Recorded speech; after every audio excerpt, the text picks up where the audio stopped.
Madame, Monsieur, bonjour à tous et bienvenue sur Nyon Région Télévision pour une nouvelle émission politique. Cela ne vous a évidemment pas échappé. Les élections pour le Grand Conseil se sont déroulées le week-end dernier et on connaît désormais le nom des 19 députés du district de Nyon comme les noms des conseillers d'État réélus. Qui a gagné ces élections? Que faut-il attendre de ce second tour? On en parle tout de suite avec nos 4 invités qui sont 4 journalistes et donc de fins observateurs de la politique vaudoise. Raphaël Ebinger, bonjour, vous êtes journaliste à 24 heures. Bonjour. Michel Jotran, bonjour, vous êtes rédacteur en chef du quotidien de la Côte. Bonjour. Mario Tony, bonjour, vous êtes journaliste au Courrier. Et Jérôme Cachin, vous êtes journaliste à La Liberté. Je précise que vous deux, vous êtes des correspondants à Lausanne et notamment vous suivez la politique cantonale. Que faut-il retenir de ces élections cantonales? On en parle tout de suite après une petite vidéo de 2 minutes. Pour la première fois de son histoire, le district de Nyon avait 19 sièges à pourvoir au Grand Conseil. Et les grands vainqueurs de ce scrutin sont les partis de droite. Le PLR d'abord, qui retrouve 6 sièges avec les nouveaux venus que sont Marion Wallen, Maurice Gay, Joséphine Berncarelli et Pierre-André Romanens.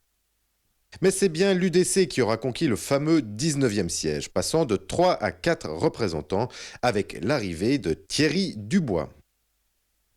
Les socialistes, eux, ont eu peur jusqu'au dernier moment. Mais au final, ils conservent leurs 4 sièges attribués aux 4 députés sortants. Chez les Verts, on conserve également son acquis de 2 sièges. Olivier Maillard repart pour un tour, tandis que le syndic de bassin Didier Lorif fait une entrée fracassante au Grand Conseil. Même situation pour les Verts libéraux. Laurent Miéville et Dominique Ella-Christin sont réélus.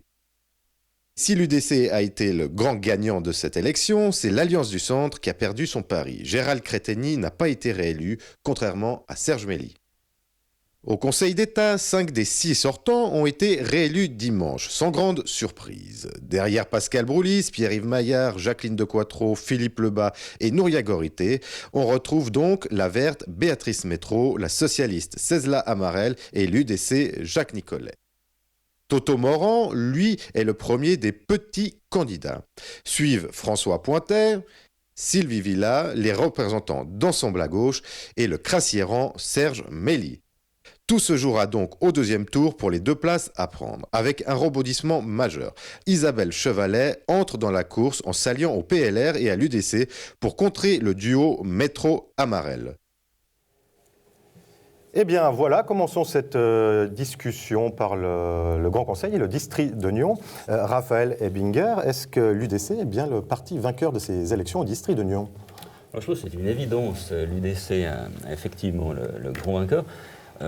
Ce qu'on peut dire, c'est qu'ils avaient une liste qui était vraiment homogène, qui était géographiquement, il y avait des représentants d'un peu partout, avec des fortes personnalités, avec très peu de femmes, et ça on peut effectivement le regretter. Je pense que c'est les grands vainqueurs. Moins le PLR, même s'ils font un excellent résultat en conservant les 6 sièges. Il faut juste rappeler qu'il y a 5 ans, il y a eu 6 élus. Ils ont perdu un élu en cours de route puisque Serge Mély a quitté les rangs du PLR pour aller dans l'Alliance du Centre. Donc pour vous, c'est un statu quo et juste pour moi l'UDC qui effectivement a gagné un siège. Michel Jotran. Absolument, si ce n'est qu'il y avait quand même un risque du côté du PLR, puisqu'ils avaient plusieurs ténors qui ne se représentaient pas, donc c'était peut-être le vrai enjeu pour le PLR. En l'occurrence, je pense qu'ils ont même conforté leur position. C'est vraiment le parti dominant dans le district de Nyon, assez clairement. Et puis, l'Alliance du Centre, en fait, autant le PLR n'a pas gagné de siège, l'Alliance du Centre n'en aura pas perdu, mais évidemment, c'est l'affaire du transfuge. Alors expliquez un petit peu plus justement. Gérald Créteny n'est pas réélu, Serge Mély, ils étaient 2 sièges, mais avec un siège provenant du PLR. Vous pouvez récapituler toute cette affaire de l'Alliance du Centre? Il y a 5 ans, M. Mély a été élu sur la liste PLR, donc d'où les 6 sièges PLR, mais en cours de législature, il a décidé de changer de camp, si j'ose dire.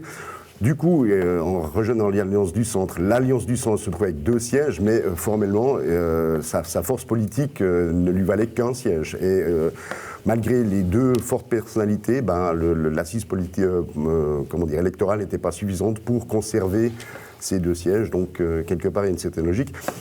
Après, le fait que ça s'est joué à une centaine de voix, je crois, entre M. Cretonnier et M. Mély, c'est évidemment le sortant ADC a été éjecté par le transfuse, si j'ose dire. Qu'est-ce que vous inspire, Raphaël Ebinger, la situation de Gérald Cretonnier, justement ? Moi, j'ai l'impression qu'il n'y a pas eu un vote sanction contre Gérald Cretonnier. Voilà, il a beaucoup de mots, mais ça, je pense qu'il a fait un bon résultat. Il n'est pas très loin derrière Serge Mély, qui a bénéficié quand même de la visibilité que lui a offert la campagne pour le Conseil d'État. Donc, à mon avis, il fait un bon résultat. Par contre, en contrario, pour moi, il y a un parti qui s'est effondré et qui a sauvé ses sièges, c'est le Parti socialiste, qui était vraiment, je trouve, un score qui est mauvais. Est-ce que cela vous étonne ? Alors, un peu oui, mais en allant regarder sur la liste qu'ils ont présentée, je trouve qu'il y avait peu de personnalités. Sur 19 candidats, il y en avait 16 qui venaient des villes, Rolle, Gland et Nyon. Ils ont complètement abandonné les villages et je pense qu'ils l'ont payé. Ils ont fait de très mauvais résultats en dehors des villes. Justement, Michel Jotran, les socialistes dans le district de Nyon, c'est essentiellement des urbains. Oui. Je crois qu'il y a un petit village qui a... Oui, effectivement. Je ne sais plus lequel, mais c'est grand, oui, absolument. Donc, mais autrement, la carte était très verte pour les l'UDC et bleue pour le PLR. Surtout, là, je parle de la carte du district au niveau des couleurs où les partis étaient arrivés en tête. Ah ben oui, les socialistes, c'est l'affaire des villes. Enfin, c'est pas une nouveauté, dirons-nous. Non, je veux dire, mais ça, c'est marqué encore plus cette année dans le district de Nyon, je trouve. Michel, encore un petit mot sur Didier Laurie, syndic de bassin, qui devient le deuxième député pour les Verts. Eh bien, comme toujours, Didier Laurie ne laisse pas indifférent. Alors, c'est sûr que c'est un personnage atypique. Qui, sauf erreur, n'est pas officiellement membre des Verts, qui débarque sur cette liste-là un petit peu, enfin pas poussé, mais en tout cas... Qui fait très peu de campagne également. Alors, il a fait une campagne à contre-courant, surtout sur des sites internet, notamment le nôtre. Et puis, le fait est qu'il a été vraiment... à contre-courant des autres, on ne l'a jamais vu dans des séances présentation du groupe, il n'était pas là. Enfin, ce qui alors crée quand même peut-être un petit malaise au sein du groupe des Verts, parce que Didier Laurie, ça reste un électron libre, je veux dire. Je pense certain d'ailleurs qu'il a été capté beaucoup de voix d'écologistes, mais je pense qu'il a surtout capté les gens qui étaient contre le système, les anti-systèmes. C'est un espèce de Mélenchon. Voilà, local, mais c'est important. Est-ce que ça va être facile de travailler avec lui pour les Verts ? Je pense que ça pourrait être compliqué. Je pense que Didier Laurie est quelqu'un d'intelligent, mais qui est difficile à entrer dans un cadre. Je pense que ça va être compliqué de bosser avec lui en équipe. Laissons-lui une chance. Alors Didier Laurie, que Nasrat Latif a reçu dans son émission du jour, dans l'actualité, vous pouvez donc le retrouver, il s'explique de sa candidature. On a brièvement évoqué donc ce grand conseil dans le district de Nyon. Attaquons-nous maintenant au Conseil d'État, puisqu'un deuxième tour arrive. Jérôme Cachin, vous écrivez pour la Liberté, vous suivez la politique vaudoise depuis très longtemps. D'abord, qu'est-ce que vous avez pensé de ce premier tour du Conseil d'État ? Il n'y avait pas de suspense comme prévu, étonné ou pas ? Les résultats du premier tour, non, on ne peut pas être très étonné, d'autant plus qu'ils correspondaient à ce qu'avait indiqué un sondage diffusé par la RTS. Une semaine avant. Mais évidemment, comme il n'y avait qu'un sondage, on ne savait pas quelles étaient les tendances, on avait juste une photographie instantanée. Et la seule surprise, au fond, relative surprise du premier tour, c'est que le score de Jacques Nicolet, l'UDC Jacques Nicolet, a été bien supérieur à ce que le sondage lui donnait, c'est-à-dire 7 points. Il est passé de 34, sauf erreur, à peu près un peu plus de 40. Voilà, 6-7 points de plus, alors que les autres avaient des différentiels moins importants. Sinon, l'ordre d'arrivée est à peu près, celui que les pronostiqueurs faisaient. Vous êtes d'accord, ce premier tour, on l'attendait, on a eu ce qui était prévu, on met ça gentiment derrière et puis on attaque un petit peu ce second tour, où la campagne commence effectivement. Alors effectivement, il y a la campagne s'anime un petit peu. J'ajouterais peut-être quand même juste une petite surprise du premier tour, c'est le score de Toto Morand, qui fait 8,5%, donc plus élevé que ce qu'on attendait. Et puis, ça révèle quand même peut-être une petite frustration d'une partie de l'électorat qui ne se retrouvait pas dans ce vaste compromis, cette belle alliance qu'on nous a, que les principaux candidats ont défendu pendant toute cette campagne. Toto Morand a-t-il raison de se lancer au deuxième tour, selon vous ? Je pense que de son point de vue, il n'a effectivement aucune raison de s'en priver. Il a fait campagne finalement contre ses candidats établis. C'est cette alliance radicale socialiste où tout le monde se congratule parmi, où finalement on a refusé un petit peu le débat. Comment au final ce Toto Morand sur l'échiquier politique ? Électron libre, assurément, mais si on devait être plus précis. C'est une grande question. Moi, je le connais peut-être pas depuis assez longtemps pour savoir au fond de lui-même de quel côté il penche. Intervenez si vous voulez. Mais effectivement, c'est un électron libre, et puis je pense qu'il est effectivement, il va chercher des voix un peu de tous les côtés sur des thématiques assez différentes. Il a parlé d'agriculture, il parle de bio, il défend des PME, les entreprises. C'est quelqu'un qui je pense que c'est quelqu'un qui est assez relativement à gauche sur plein de sujets, si on veut classer les choses comme ça, mais qui a un goût pour être iconoclaste, c'est-à-dire, par exemple, il s'était pas gêné de dire que si, pour parler des élections américaines, puisqu'on lui posait une question là-dessus, il disait, au final, si c'est Trump contre Clinton, je voterai Trump. Ce qui avait beaucoup choqué, voilà. Mais pour des raisons bien précises, parce que Trump était le seul, soi-disant, qui promettait de ne plus faire la guerre dans le monde. Bon, alors après, c'est clair que c'est un entrepreneur. Il défend le petit commerce au centre-ville. Il a des idées là-dessus, c'est normal. Hein, ses magasins principaux sont dans le quartier du Flon à Lausanne, mais c'est pas non plus un petit commerçant. C'est pas le petit commerçant du coin. C'est quand même un patron qui a une ligne de. C'est un vrai businessman. C'est sûr. Alors, Toto Morand, on a évoqué son cas. On va essayer de donner maintenant, de se pencher un petit peu sur les grands candidats. Je mets des guillemets, évidemment. Raphaël Ebinger, la surprise, c'est l'arrivée d'Isabelle Chevalet de Saint-Georges. Qu'est-ce que ça vous inspire ? Il y a un petit peu une rupture dans le pacte du premier tour entre la gauche et la droite. Alors, c'est un étonnement, certes, mais je trouve que c'est excessivement difficile à analyser.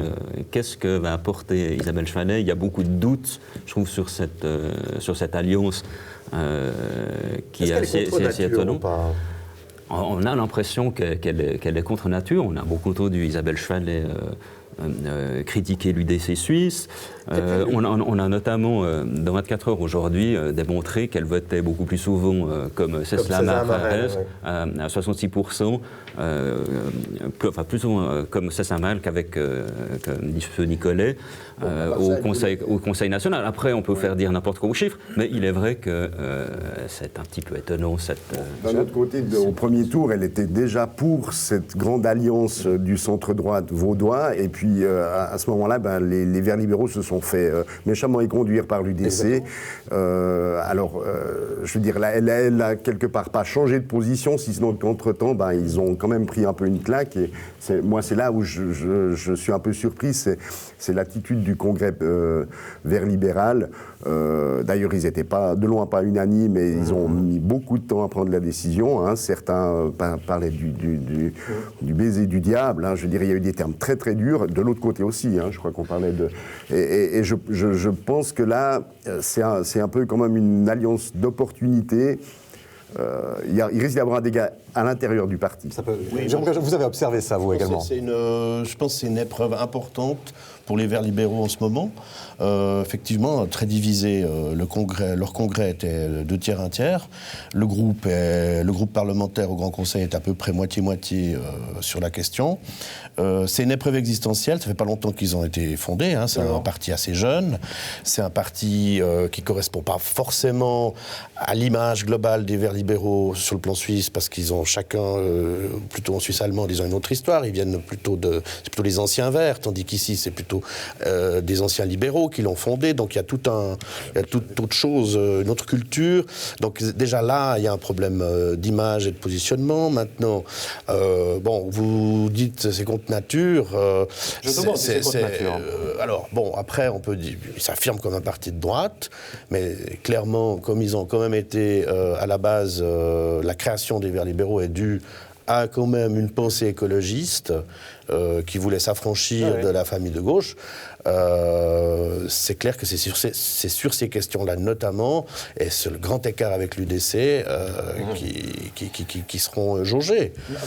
Isabelle Chevalet, elle aurait pu se présenter au premier tour. Elle a dit on n'a pas d'alliance, je ne me présente pas au premier tour. Et ça, c'est très intéressant, parce qu'on ne sait pas quel est son potentiel. Et donc, elle s'est réservée, quelque part. On imaginait évidemment, comme toujours, qu'il y a des plans B, que les stratèges gardent des choses dans leur manche. Et ne se présentant pas, on ne connaît pas son vrai potentiel électoral. Face à une élection au Conseil d'État, sur le national, on le connaît. Mais finalement, on ne sait pas si elle aurait fait mieux enfin, on ne saura jamais. Est-ce qu'elle aurait fait mieux ou pire que François Pointet? Je trouve quand même qu'elle était parachutée sur une liste vert libérale sur la Riviera, alors qu'elle vient de la région, et qu'elle a passé devant Pointet. Ils étaient sur la même liste. Dans l'arrondissement de M. Pointet, elle est devant lui, donc elle ratisse probablement plus large, et c'est peut-être la preuve. Bien sûr, oui, c'est sûr. Puis bon, moi je pense qu'aussi les Verts libéraux, on les a annoncés perdants sur toute la ligne, de par le fait qu'ils avaient perdu leurs alliances avec le centre. La droite n'en avait pas voulu, ils étaient tout seuls isolés, on leur prédisait le pire, et en fait, non, ils ont bien résisté au choc, et j'ai l'impression qu'ils avaient vraiment le vent en poupe. C'est probablement sur cette lancée que la candidature d'Isabelle Chevalet a germé ici. Je dirais dans la région, Raphaël, et après Mario. On avait aussi les Verts libéraux qui ont permis à la municipalité de Nyon de reprendre la majorité. Donc c'est quand même un parti qui peut effectivement jouer les faiseurs de roi, enfin de gagner les majorités. Donc c'est pas inintéressant. Je dirais aussi juste que le potentiel d'Isabelle Chevalet, effectivement, c'est compliqué de le jauger. La seule référence qu'on a, sauf erreur, pour une élection à la majoritaire, c'est qu'elle s'était présentée une complémentaire à Saint-Georges dans son village, et elle avait été battue par une nobody, quoi. Voilà. Alors voilà, ça veut dire, enfin, je ne sais pas si on peut dire une conclusion là-dessus, mais voilà. Mario, Tony, depuis que cette stratégie de la droite s'est opérée, qu'elle a été rendue publique, on a entendu Pierre-Yves Maillard, conseiller d'État socialiste, comme à ses plus belles années, dire s'ils attaquent 2 sièges, je repars comme à 20 ans, je défends, et puis je suis là pour 10 ans, il faudra compter avec moi. Qu'est-ce que ça vous inspire, cette réaction de Pierre-Yves Maillard et des socialistes en général? Il a peut-être été un peu piqué au vif, donc il se défend comme il sait très bien se défendre. On le connaît. Après, sur le fond, moi, ça ne me choque pas fondamentalement que la droite revendique plus de sièges, elle est majoritaire. Ça remet en cause ce grand consensus, le compromis dont on parlait, mais qui a été plébiscité par les Vaudois dans un certain sens, mais qui est aussi critiqué, passablement. Donc, évidemment, je pense que ça va avoir l'effet peut-être de remobiliser la gauche derrière ces 2 candidats. A priori, l'électorat de gauche est toujours disponible pour les seconds tours, plus que la droite. On a tellement dit que l'élection était quasiment jouée d'avance. Évidemment, elle est beaucoup plus ouverte que prévu avec cette petite surprise. Donc, ça va probablement avoir l'effet de remobiliser les troupes derrière Isabelle Métro et Cécile Amarel. Jérôme Cachin, est-ce que chacun des candidats va attaquer un adversaire précis ou il attaque tout le monde en face? Pour être plus précis, est-ce que Isabelle Chevalet va se cibler sur Cécile Amarel? Généralement, on cible toujours la plus faible, le maillon faible. Alors c'est Cécile Amarelle en l'occurrence, aujourd'hui. Au vu des résultats du premier tour, c'est elle sur les deux. Bon voilà, après, c'est clair qu'il y a une dynamique socialiste verte qui est une vieille histoire, qui n'a pas toujours marché, mais qui est une vieille histoire, pas seulement à Lausanne, mais aussi sur le plan cantonal. Donc il y a une force de mobilisation qui est assez puissante, c'est une mécanique qui est bien rodée. Je pense qu'effectivement, ce sera elle la plus visée des deux. Béatrice Métro, avec un score de 48 et quelques pourcents, elle est aux portes du Alors ça Conseil d'État. commence, Isabelle Chevalet qui traite Césaire Amarelle de communiste. Oui. Vous avez lu 24 heures, vos confrères de 24 heures aujourd'hui, qui ont donc révélé que dans 66% des cas au Conseil national, Césaire Amarelle et Isabelle Chevalet votent dans la même direction. C'est intéressant parce que c'est communiste, alors après il faut définir, hein, mais disons, moi, a priori, je ne vois pas en quoi un membre du Parti socialiste vaudois peut être qualifié de communiste. C'est une tactique qui a essayé d'être, qui avait été tentée à Lausanne en traitant David Payot de communiste pour dire que la gauche... C'est les rhétoriques d'élection, de campagne. L'appliquer aux popistes, encore je veux bien, je comprends, hein, j'entends, parce que les mots ont un sens, mais l'appliquer aux socialistes, je trouve que ça fait un peu rhétorique guerre froide, on se croirait avant la chute du mur de Berlin. Là. C'était quand même le seul reproche qui était fait à Césaire Amarelle, c'est ses positions trop marquées à gauche et qu'elles ne seraient pas assez consensuelles, donc c'est assez logique qu'on attaque là-dessus, parce qu'en fait, je pense que Est-ce qu'on en revient justement au problème de la primaire socialiste, où on savait qu'en nommant Césaire Amarelle, on risquait ce genre d'attaque? Oui, bien sûr. Je crois que la primaire socialiste, d'ailleurs, il y avait une candidate de la région qui était candidate. Qui est probablement, qui avait l'expérience d'un exécutif, qui est probablement justement un peu plus marqué consensuel, si on veut bien. Eh bien, le vote du Congrès socialiste avait été très très clair. Et je pense que... et en plus, Madame Amarelle, beaucoup d'observateurs l'ont admis, elle a quand même fait une campagne très modérée, elle a mis un peu d'eau dans son vin, enfin je veux dire, elle a vraiment joué le jeu du consensus. Donc c'est vrai que ça fait un petit peu bizarre de revenir avec cet argument maintenant, alors que quelque part, ça s'est pas confirmé. La campagne politique, c'est évidemment de bonne guerre d'essayer, mais je suis vraiment pas sûr que ça fera mouche comme argument, parce que les électeurs, ils connaissent aussi Césaire Amarelle. Certes, elle fait partie plutôt de l'aile gauche du Parti socialiste, mais elle a aussi son action au Parlement, au Conseil national, a été aussi saluée dans sa capacité à nouer certains compromis, y compris avec la droite. Il y a même certains de ses collègues du PLR qui ont loué ses capacités d'écoute et d'ouverture. Alors, donc Césaire Amarelle, au-delà de la caricature qu'on en fait à droite. Qu'en est-il de Jacques Nicolet? Parce que pour l'instant, il donne l'impression d'être un peu à l'abri des balles depuis quelques jours. Est-ce qu'il a une réelle chance? Est-ce que ça peut marcher pour Jacques Nicolet?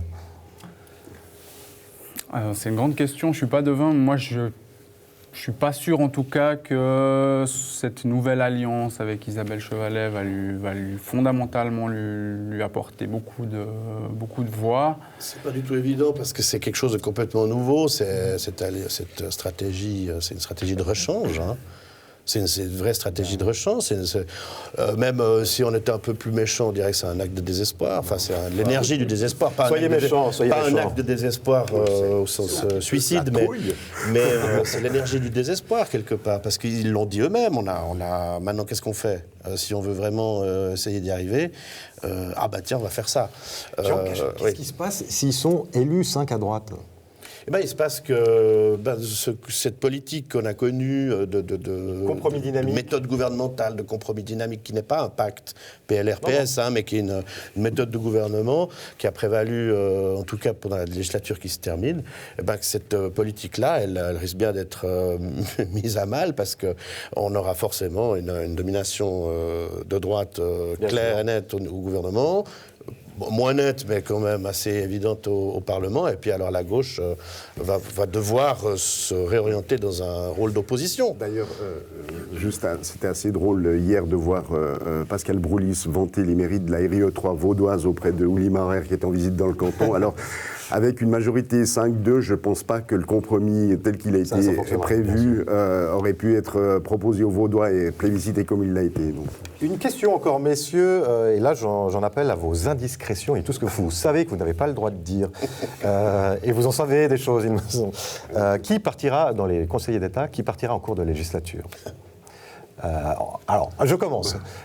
Pascal Broulis ne terminerait pas son mandat, ni Jacqueline de Quatreau. Qu'est-ce que vous en pensez, Jérôme Cachin ? Alors, je pense que si Pascal Broulis me faisait des confidences, il ne serait pas vraiment dans son rôle, ni moi dans le mien. Sur le fond, non, mais bon, après, c'est clair que... Je vais dire une banalité, mais parce que moi, je ne suis pas devin, et tout ce que je peux dire, c'est que plus on reste longtemps dans un rôle, plus on a statistiquement de chances de le quitter. Voilà, c'est bon. Non, il y a les élections fédérales. Oui, il y a les élections fédérales. Est-ce que l'un ou l'autre sera intéressé je parle des deux plus anciens. Et quand même, entre parenthèses, ça pose un problème, quand même un petit problème démocratique de voir des gens rester aussi longtemps au pouvoir, même s'il y a des élections, évidemment, qui sont régulièrement faites. Mais la démocratie a quand même été inventée pour changer de temps en temps les têtes, même s'il ne s'agit pas de les couper.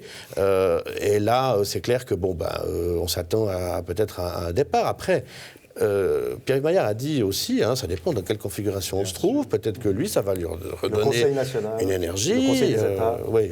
Ça peut dépendre aussi de la majorité qui sera élue, parce que c'est vrai que si Pierre-Yves Maillard se retrouve avec seulement une majorité au gouvernement, peut-être qu'il se dira que s'il part, son poste reviendra forcément au Parti Socialiste, et puis il sera peut-être plus léger à partir. Alors, mais j'ai aucune confidence de savoir. Mais voilà, tandis que si ils sont encore à 4 de gauche pour 3 de droite, il réfléchira peut-être à plusieurs fois avant de démissionner et puis de laisser peut-être la droite reprendre la majorité. C'est clair que la question se pose autrement, pour le PLR, parce que c'est la deuxième élection, non, c'est la troisième, 2007, 2012, 2017, où c'est la même équipe PLR qui s'est présentée aux élections. Justement. Et là, il va falloir... le parti ne doit pas préparer la suite. Confrontés. Oui, mais le parti, la culture du parti, elle est différente traditionnellement à droite qu'à gauche.